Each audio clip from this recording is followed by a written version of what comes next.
안녕하세요. 똘똘세대 향언입니다. 오늘은 저희 집 4월 가계부 결산을 하려고 해요. 지난달에 처음으로 가계부 영상을 올리고 재밌는 일이 많이 생겼거든요. 그 이야기도 함께 해볼게요. 저희는 결혼한 지 4년 된 아이 없는 신혼부부예요. 고정비 예산은 77만원, 변동비 예산은 15만원으로 한 달 살림을 꾸리고 있어요. 경조사나 꾸민비와 같은 비정기 지출은 연간비 통장을 만들어서 따로 관리를 하고 있고요. 제가 가계부를 쓰고 결산을 하면서 가장 신경을 쓰는 부분은 우리 집의 순자산이 얼마나 늘어나고 있느냐예요. 처음에는 내 집 마련을 위해서 바로 사용할 수 있는 돈이 얼마인지를 알아야 했거든요. 그래서 결산을 할 때 단순히 지출 내역만 살펴보는 것이 아니라 순자산이 얼마나 늘어나고 있는지를 확인하니까 확실히 가계부를 쓰는데 동기부여가 되더라고요. 그래서 지금 제 영상을 보시는 분들도 순자산이 얼마나 늘어나고 있는지 매달 체크해 보시기를 추천드려요. 지난달 가계부에서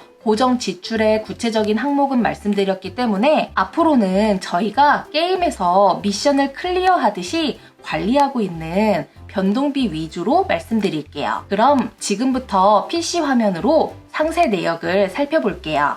우선 저희 집 가계부 기준을 말씀드리면요. 총 15만원으로 식비와 생활용품비, 소액의 의료비를 사용한다. 외식과 간식은 부부의 용돈으로 각출한다. 꼼수 무지출에 기뻐하지 않고 현금 흐름에 따라서 상품권과 포인트도 동시에 지출 처리한다. 월 마감 후에 남은 생활비는 노화 통장에 이체한다. 당첨이 됐으나 안 팔리는 기프티콘이나 사용하는 것이 이득인 기프티콘은 50% 또는 판매 시의 금액만큼 지출 처리해서 노화 통장에 넣는다. 비정기적으로 나가는 돈은 별도의 연간비 통장에 미리 모아서 사용한다. 그리고 저희 집 가계부의 용어도 말씀을 드릴게요. 절약액이라고 하는 것은 현금화가 불가능한 소멸적립금, GS샵이나 삼삼회물, 정원이샵의 적립금을 의미해요. 그리고 현금화가 가능한 것은 각종 금융 포인트, L포인트도 마찬가지로 되고요. 기프티콘 구매 가능한 포인트나 상품권 등을 의미해요. 노화통장이라고 하는 것은 노력하고 아낀 돈을 모아놓은 통장이에요. 부업으로 노력하여 획득한 머니, 절약하면서 아낀 돈, 이것의 앞자리를 따서 노아통장, 노아머니라고 합니다. 환불콘은 현금화가 불가능한 기프티콘이에요. 연간비는 명절, 기념일, 계획된 경조사비나 세금이나 꾸민비 등 비정기적으로 나가는 돈을 모아놓은 통장이기도 하고 그런 돈을 의미해요. 가계부에는 정답이 없기 때문에 각자 상황에 맞는 방식으로 편하게 작성하면 된다고 생각해요. 제가 말씀드리는 건 역시 정답이 아니기에 여러분들 상황에 맞춰서 가계부를 작성하시는데 약간의 힌트가 되면 좋겠어요. 그럼 본격적으로 저희 집 변동 지출의 세부 내역을 살펴볼게요. 총 15만원의 예산 중에 식재료 구매하는데 127,510원을 사용했고요. 절약액은 95,200원이에요. 4월에 정원이샵의 50% 쿠폰, GS샵 적립금, 그리고 페이코 할인 쿠폰을 적용해서 결제를 했기 때문에 절약액이 생각보다 좀 많이 나온 거예요. 코로나로 사회적 거리두기를 하면서 체험단은 많이 안 하고 있거든요. 근데 음식을 포장해서 집에서 체험할 수 있는 체험단이 있길래 그걸 참여하느라 절약액이 지난달보다는 좀 더 많이 나왔어요. 생활용품비는 공적 마스크를 구매하는데 1,500원 정도 사용했고요. 의료비는 지난달에 이어서 남편 알레르기가 조금 더 심해져서 이비인후과와 피부과 다녀오느라 15,500원을 사용했어요. 그래서 4월에는 15만원 예산 내에서 사용하기에는 아쉽게 실패를 했어요. 구체적인 내용을 사진과 함께 살펴볼게요. 4월 첫째 주에는 항상 먹는 사과 한 박스를 구매했어요. 지난달에는 지마켓에서 구매를 했는데 이번 달에는 티몬 적립금이 있어서 티몬에서 조금 더 저렴하게 구매를 했어요. 첫 주에는 시장에서 식재료를 많이 사게 돼요. 봄을 느끼고 싶어서 신선한 채소 위주로 구매를 해서 비빔밥을 만들었어요. 아무래도 소고기를 고추장과 함께 볶아서 넣으면 훨씬 맛있어지기 때문에 다진 소고기도 한 4,000원 정도 구매를 했고요. 이렇게 첫 주에는 37,110원을 사용했어요. 매달 먹는 사과고요. 마트에서 계란, 사이다, 우유, 순두부도 사고요. 정육점에서 소고기 다진 것도 4,000원 정도 샀고요. 지금 보시는 식재료가 37,110원인데 물가가 정말 많이 오른 것 같아요. 특히 자주 먹는 계란 가격이 오르면 물가에 대해서 더 많이 생각하게 돼요. 월급 빼고 다 오른다는 말이 자꾸만 떠오릅니다. 구매한 재료를 손질해서 전부 다 반찬으로 만들어 뒀어요. 저희 부부는 주말 중 하루는 날을 잡아서 반찬을 만들거든요. 이렇게 만들어 두면 평일에 집안일 하는 시간을 줄일 수가 있어서 좋아요. 비빔밥은 일주일 내내 먹어도 질리지가 않아요. 평소에는 잘 안 먹는 채소도 비벼서 먹으면 더 많이 먹게 되고요. 그래서 비빔밥을 먹으면 좀 더 건강해지는 느낌이 드는 것 같아요. 이렇게 첫째 주를 보냈고요. 둘째 주에는 디너의 여왕에서 체험단 신청해서 뽑힌 본죽을 먹었어요. GS샵에서 각 아이디별로 3,000원의 시크릿 적립금을 줘서 아몬드와 양파, 감자를 박스로 구매했고요. 집밥을 많이 해먹기 때문에 양파와 감자는 필수 식재료거든요. 넉넉하게 한 박스를 사도 한 달에 다 먹을 수 있어서 이렇게 박스로 구매를 했어요. 저희 부모님도 시부모님도 예전에 식당을 하셨거든요. 그래서인지 특히 음식 관련 체험단을 하러 갈 때 사장님들과 대화를 많이 해요. 요즘 장사는 잘 되시는지 물어보면서 그 식당의 장점에 대해서 여쭤보거든요. 그래서 조금이나마 체험단 진행하시는 사장님께 도움이 되어 드리기 위해서 좀 애쓰고 있어요. 양파, 감자, 아몬드는 지난달과 마찬가지로 GS샵과 페이콥 쿠폰 조합으로 저렴하게 잘 사용했고요. 감자 한두 개 정도는 상태가 안 좋았지만 나머지는 단단하고 싱싱한 것으로 배송이 되었어요. 양파는 요즘에 정말 맛있더라고요. 단맛이 강하게 나서 쌈장에 찍어만 먹어도 맛있어요. 건강하게 잘 챙겨 먹기 위해서 아몬드나 해바라기 씨 같은 견과류도 종종 구매하고요.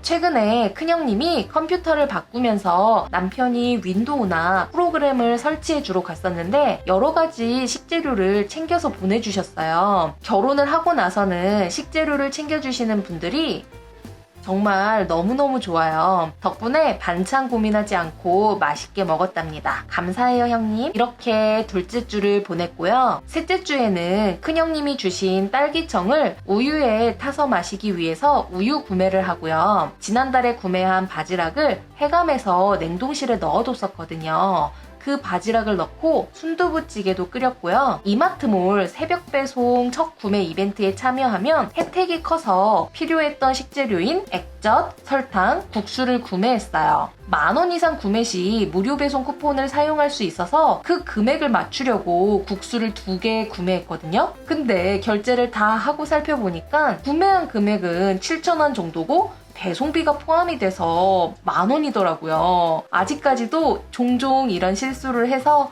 스스로 당황스럽기도 하고 자책하기도 해요. 그래서 남편 아이디로 한 번 더 구매할 때는 정말 꼼꼼하게 확인했어요. 봄이라 그런지 알레르기, 비염이 심해져서 남편이 병원에 다녀왔고요. 셋째 주에는 총 23,020원을 사용했어요. 사진으로도 살펴볼게요. 우유랑 순두부 구매한 걸로 이렇게 순두부찌개 맛있게 끓였고요. 딸기 넣은 우유와 사과, 직접 만든 감자칩과 아몬드를 간식으로 자주 먹었어요. 감자칩은 처음으로 직접 만들어 봤는데 정말 맛있더라고요. 요리한 영상도 곧 업로드 할게요. 이거는 정말 다시 생각해도 너무나 당황스러운 이마트몰 구매 내역이에요. 이마트몰 새벽 배송으로 첫 구매를 하면 알비백을 받을 수 있는데 이때 안 와가지고 고객센터에 연락을 했거든요. 결국 알비백 대신에 이마트몰에 S머니 5,000원으로 대신 받았어요.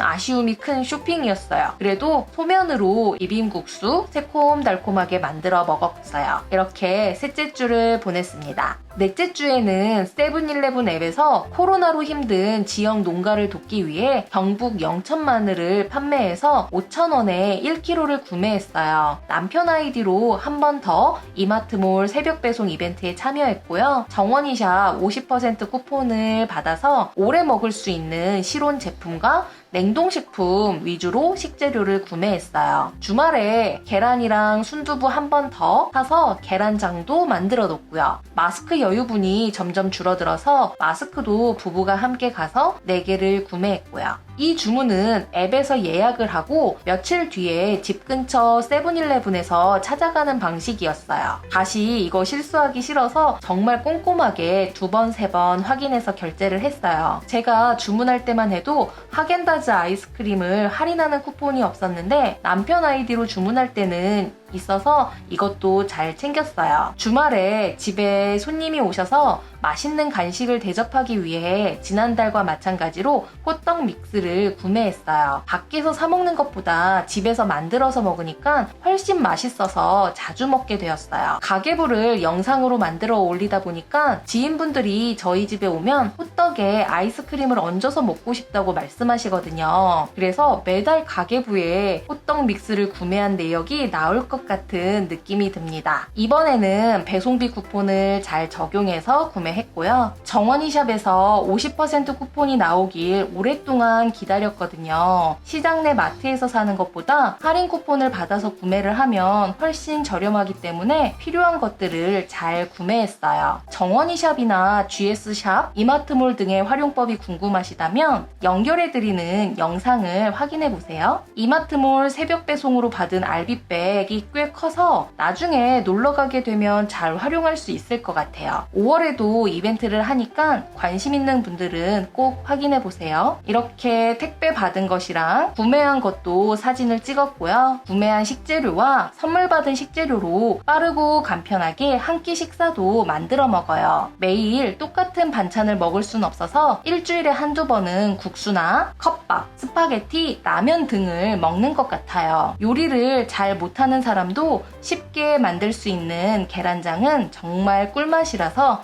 강추하는 반찬이에요. 계란 2개와 참기름만 있으면 밥 한 그릇이 뚝딱이거든요. 정원이샵 50% 쿠폰을 받을 때만 구매하는 냉동식품 덕분에 4월에는 맛있는 재료를 많이 먹을 수 있었어요. 이 만두와 닭가슴살, 치즈 소시지는 매번 구매할 정도로 만족스러워요. 나중에 기회가 되시면 한번 드셔보세요. 이렇게 넷째 주는 많은 쇼핑을 하면서 보낸 한 주였어요. 마지막 5째 주는 병원 간 것과 공적 마스크 3개를 구매했어요. 일반적인 마스크가 귀를 너무 자극해서 귀에 자극이 덜한 마스크가 있다고 해서 구매를 했거든요. 한결 편안해서 하루라도 빨리 구매하길 잘한 것 같아요. 이렇게 저희 집 변동비의 세부 내역을 살펴봤는데요. 예산 내에서 살기에 실패를 할 때마다 전 스스로에게 물어봐요. 정말 꼭 필요한 곳에 소비했나? 없어도 되는데 산 건 아닌가? 비록 예산을 초과했지만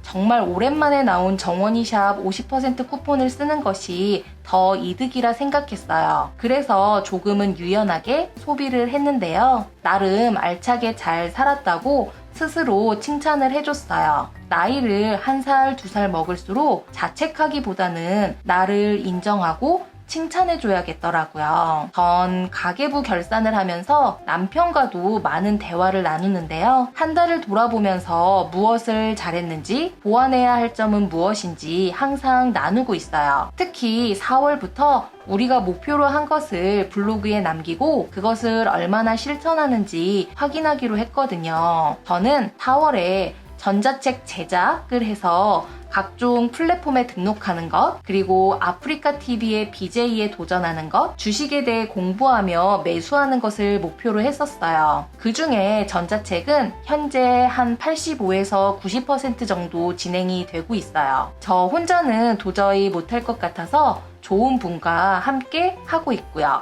아프리카 TV의 BJ는 생각보다 재밌게 하고 있어요. 처음에는 라이브에 대한 부담감, 그리고 아프리카 TV에 대한 고정관념, 편견이 있었는데요. 2번, 3번 하다 보니까 생각보다 훨씬 재밌더라고요. 한 분 한 분 직접 대화를 나눌 수 있어서 굉장히 생동감이 느껴지거든요. 그래서 5월에도 일주일에 1회 정도는 하려고 계획을 하고 있어요. 해외 주식 공부해서 매수하는 것은 해야지 라고 생각만 하고 아직 실천을 못하고 있는데요. 5월에는 반드시 키움증권의 해외 주식 이벤트 참여도 하고 삼성전자 우선주도 꾸준히 사서 모으는 프로젝트에도 참여를 할 거예요. 남편의 목표 3가지는 3월에 만들었던 투터기와 나들이를 여러 플랫폼에 등록하는 것, 새로운 형식의 영상을 제작하는 것, 차로 이동 중에 경제 공부하기였는데요. 우선 여러 플랫폼에 등록은 했지만 최종 통과가 되지 않아서 좀 아쉬운 마음이에요. 그래서 5월에는 이모티콘 관련 책과 영상을 찾아보고 보완을 해서 다시금 카카오톡에 등록을 할 거예요. 가계부 결산, 그리고 요리하는 영상 등 기존과는 다른 영상을 4월에 올렸어요. 주변의 피드백도 좋아서 앞으로도 꾸준히 저희의 가계부와 일주일 단위의 집밥 영상도 올릴 거예요. 출퇴근할 때 팟캐스트를 듣는 것도 남편은 잘 했더라고요. 그래서 저는 좀 반성을 하면서 전자책을 제작하고 플랫폼에 등록하는 것을 5월 초 10일까지 할 거예요. 6월까지 진행하는 키움증권의 해외 주식 이벤트도 반드시 할 거고요. 남편은 5월에는 카카오톡에 다시금 이모티콘을 재등록해서 승인받는 것과 저의 라이브 방송을 위해서 장비를 구매하고 설치하는 것을 목표로 잡고 있어요. 저희 부부가 5월에는 모두 다 이 목표를 달성할 수 있을까요? 이렇게 한 달을 돌아보면 뿌듯한 마음도 들고 다음 달에는 어떤 것에 집중해야 될지 생각도 하게 돼요. 전 너무 많은 목표를 정하기보다는 한 달에 딱 한 개라도 실천할 수 있도록 노력해야겠어요. 결혼 초에 돈 관리에 막막했던 저도 많은 신혼부부의 가계부를 보면서 도움을 받았거든요. 이 영상을 보시는 2인 가족 또는 신혼부부에게 저희의 가계부가 조금이나마 도움이 되면 좋겠습니다. 5월은 어린이날, 어버이날, 스승의 날 등 정말 많은 기념일이 있어요. 게다가 저희는 5월에 결혼해서 결혼 기념일까지 있고요. 저희가 5월 가계부에는 어떻게 계획해서 소비를 하고 절약을 하는지 다음에 올라올 5월 가계부 영상도 기대해주세요. 혹시 아직 구독을 하지 않으셨으면 구독과 좋아요, 알림 설정도 꼭 부탁드려요. 오늘도 감사함으로 가득하고 풍요로움으로 가득 채워진 하루 보내세요. 감사합니다. 다음에 또 만나요.